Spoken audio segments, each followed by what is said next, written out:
உங்களுக்கு தெரியும். பந்தலில் எத்தனை புடலங்காய் தொங்கினாலும் இந்த காய் நன்றாக வளர்ந்திருக்கிறது, இதை விதைக்கு விட வேண்டும் என்று தேர்வு செய்வார். மரத்தில் முருங்கை காய் எத்தனை காய்ச்சி தொங்கினாலும் இந்த காய் தான் விதைக்கு சரியாக இருக்கும் என்று தேர்வு செய்வார்.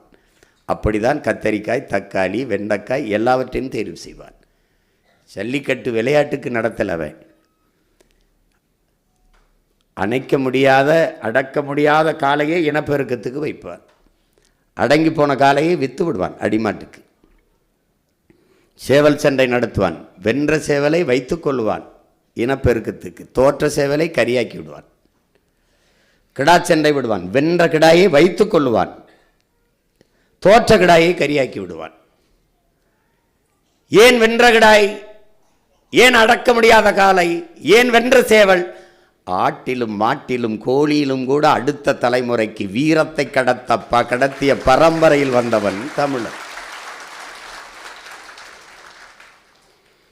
அந்த பரம்பரையில் வந்த நாம் வீரியமிக்க விதைகளை தேர்வு செய்து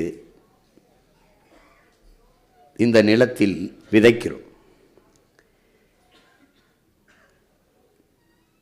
என் அன்புக்கு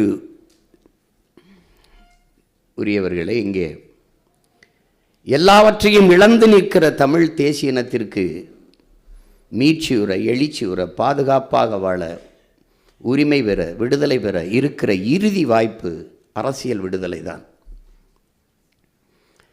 நம் தலைவன் இந்த நிலத்திலே நம்முடைய தாத்தா கலியபெருமாள், நம்முடைய அண்ணன் தமிழரசன் எல்லாம் வெவ்வேறு பாதைகளை தேர்வு செய்தார். உங்களுக்கு தெரியும்.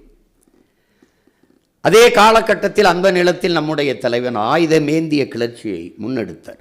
இதனால் அரசியல் போராட்டம், அரசியல் விடுதலை என்றது எங்கு தோற்று போனது, தோற்கடிக்கப்பட்டது. அவன் ஆயுதத்தை வைத்திருந்தான். இங்கே ஒரு நாடு இருக்கிறது, இந்திய நாடு. இதிலே பல்வேறு மொழிவழி தேசிய இனங்கள் வாழ்கிறது. இந்திய நாட்டில் இராணுவம் இருக்கிறது. அந்த இராணுவத்தில் எல்லோரும் இடம்பெற முடியும். மலையாளிகள், கன்னடர்கள், தெலுங்கர்கள், தமிழர்கள் எல்லோரும் இடம்பெற முடியும். ஆனால் இலங்கையில் ஒரு இராணுவம் இருக்கிறது, அதில் தமிழர்கள் இடம்பெறவே முடியாது. ஒரு இனத்தின் மக்கள் இடம்பெற முடியாத ஒரு இராணுவம் இருந்தால் அந்த இராணுவம் எப்படி இந்த இனத்தின் மக்களை பாதுகாக்கும் என்பது ஒரு அடிப்படை கேள்வி. இந்த கேள்வியை உலகத்தில் ஒருவர் கூட கேட்கல.